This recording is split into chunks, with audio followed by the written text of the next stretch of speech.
Hey gang, welcome back. It is I, DrBossKey, and today we thought we'd help out one of our community members, Beyond Dre, who I know has been requesting functionality to essentially have a radar. And while some side scrollers and shmups will have this, it kind of depends. I thought we could do a little solution that would work for Beyond Dre. So why don't we hop over and get into it? Oh, that's not the right button. That's the button. All right, Q. All right. So first, let's just show you the stuff, right? So as you can see here, you got a radar, a map in the top. This is just all my debug stuff. And you got a essentially the player graphic. And then if I go back into runtime, and this is just small for the sake of showing the demonstration.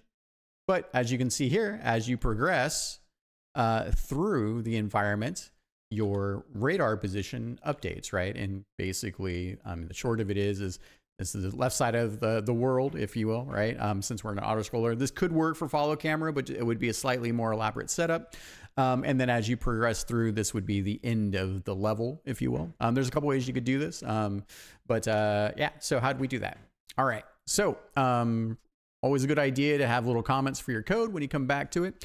So we just set up a gameplay trigger here. Enemies connected state is less than 1 because there's no enemy connected state. Radar map feature. And then we've got a couple things here. So one is we have, we're all using text objects here. So, and in this case, we have two text objects. One is the border for the map. And all you want to do here is you set that to stay activated. It's a picture. You're going to adjust your scale size, and then you're going to want to set the duration to 9,999 seconds, just so it's always on.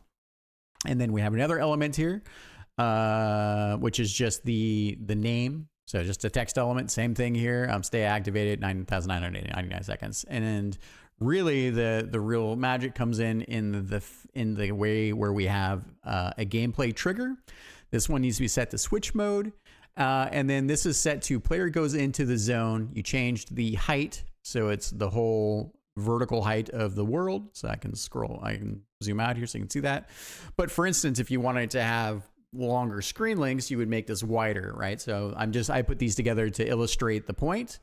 And then what we do here is we connect that to another text object. And this text object is just the player graphic. And all we did here is we went into super simple stuff. So in your assets folder, you go to your game folder. And then in our case, oh wait, is this right? Oh, this is right? Boosters, games, radar, test, assets, pictures. Oh yeah. Okay, cool. Oh, wait a minute. Sorry. Let me do that up. Okay, yeah, so we're in our radar test project, which is your game project. You want to be in assets folder and you want to go to pictures. And then we have basically, we just created two text elements here, one with transparency and one without. Easy peasy stuff. And in our case, we just made them 128 by 128. You can kind of adjust and scale and squish it. And for the radar border, we just wanted it smaller. So it's 128 by 64, because generally you don't want your radar to be really big. You could potentially do a pop-up radar and a bunch of other stuff. There's some stuff you could actually do, but it's a bit fiddly and it'd take a lot more work to do. But I just wanted to show you that we have these assets. And so again, you come back in here. We have the trigger that we looked at here, and then it just connects to essentially what we call the radar player. And then the radar player here, you can see under position, you don't want to set it to world in this case. You want to set it to global. And this is global per screen space. And then all you do here is we basically on the same vertical, and then on the horizontal, you can see that all we're doing is updating the player positions when the player goes into the zone. And so what happens here, if you look at it here, player goes into the zone, and then when they leave the zone, it removes the other player image that we're using, and that's what you do. And you can do some other things which are really nice. And the nice thing is that if you use text elements, you could put this all in its own layer. Basically, text elements sit on top of everything else anyways, so you could still group it in its own layer. But the nice piece here is, like, if I fly up under the radar, right? Then you can see here that like I'm underneath it, because you generally want your UI elements probably on top of everything. So this also gives you that. So that's why we're using the text image gameplay function. And then down here, of course, you might need to fiddle fart around. I think you're fine in this case, but you can change your rendering order, which is fine. But you also have your transition in and out. So, and you can add, basically by default, they're little fades. So it makes it look a little nicer when you're fading between one and the other.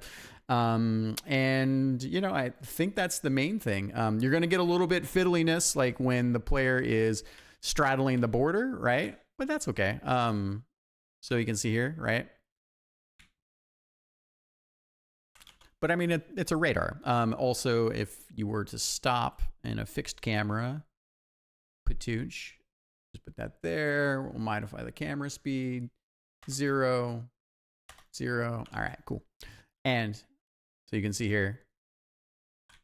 So you would have this thing where you'd go back and forth. And if you didn't want that, I mean, everything else is kind of like customizable, right? So that's it. Easy peasy. I hope that helps you, Dre. And we'll see everyone next time. Thank you.